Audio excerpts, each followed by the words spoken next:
A very warm good afternoon to all of you. I am Professor Subha Verma.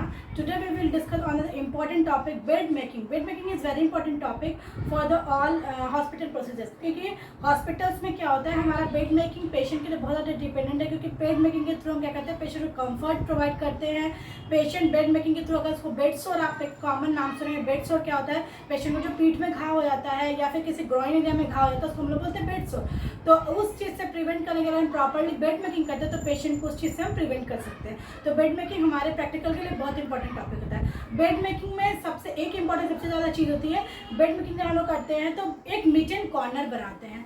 तो mitten corner क्या होता है कि जो हम ऐसे जब कॉर्नर बनाते हैं तो उसको क्या करते हैं, हम लोग 45 डिग्री पे रोटेट कर देते हैं, उसको हम लोग बोलते हैं मिटन कॉर्नर. ठीक है फ्रेंड्स, तो आप लोग ये देख रहे हैं, ये हमारा एक बेडशीट है. ठीक है, ये हमारा क्या है, जैसे हमारा एयर मैट्रेस हॉस्पिटल में, तो वैसे ये हमारा एक मैट्रेस है. ठीक है, तो हम अपना क्या करते हैं, पहले बेडशीट को ऐसे करते हैं, फिर इसके बाद इसको ऐसे अंदर टक करते हैं. टक करने के बाद क्या होता है कि ये हमारा जो कॉर्नर है, ये हमारा जो कॉर्नर होता है, उसको पहले हम ऐसे अंदर टक करते हैं, फिर ये इसको यहाँ से पकड़ते हैं और हम इसको ऐसे करते हैं. और आप यहाँ पे देख सकते हैं कि यहाँ पे 45 डिग्री का एक एंगल बन जाता है, 45 डिग्री का.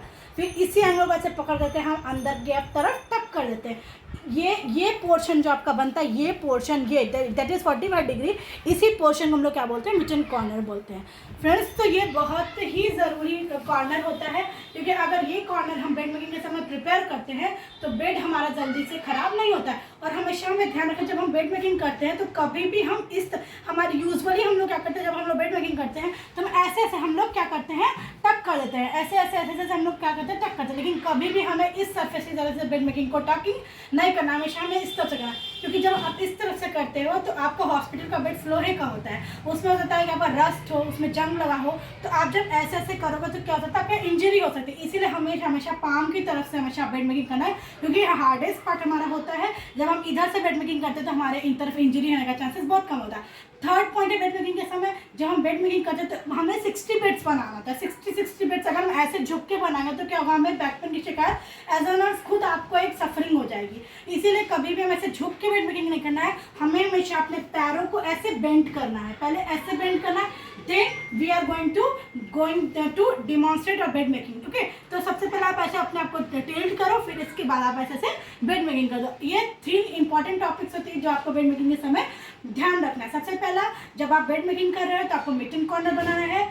सेकंड पॉइंट, जब आप टकिंग कर रहे हो तो आपको पाम एरिया से टकिंग करना, बैक साइड से नहीं करना है. और थर्ड पॉइंट, आपको पूरी बेंड नहीं होना, आपको अपने घुटनों को बेंड करके तब बेड मेकिंग करना है. ओके, नेक्स्ट हमारा बेड मेकिंग का इंट्रोडक्शन और कैसे हम बेड मेकिंग करते हैं वो हमारा प्रोसेस ओवर हो गया.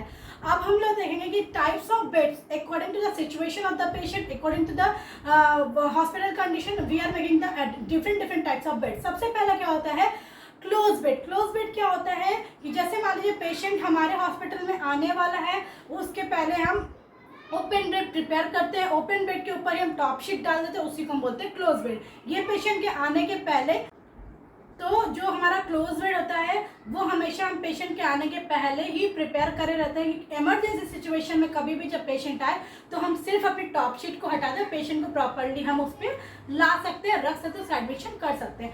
सेकेंड बेड होता है हमारा ओपन बेड. ओपन बेड क्या होता है, जैसे पेशेंट का एडमिशन हो रहा है उस टाइम पे, जब पेशेंट बस बिल्कुल बेड पे आने ही वाला है उसके पहले जो हम प्रिपेयर करते हैं उसको बोलते हैं ओपन बेड. थर्ड बेड हमारा होता है एडमिशन बेड. एडमिशन बेड क्या होता है, जैसे पेशेंट आपके हॉस्पिटल में आ गया है, वो बात के लिए किसी चीज़ के लिए गया है, उस समय जो बेड हम प्रिपेयर करते हैं उसको बोलते हैं admission bed.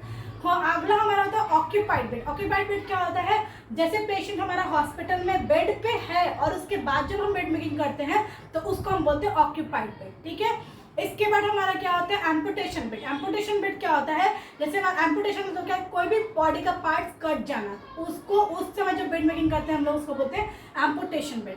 Fracture bed. Fracture bed क्या होता है, जैसे मान लीजिए कोई भी पेशेंट का कोई भी पार्ट्स फ्रैक्चर हुआ है, उस कंडीशन में जो बेड मेकिंग हम लोग करते हैं उसको फ्रैक्चर बेड कहते हैं.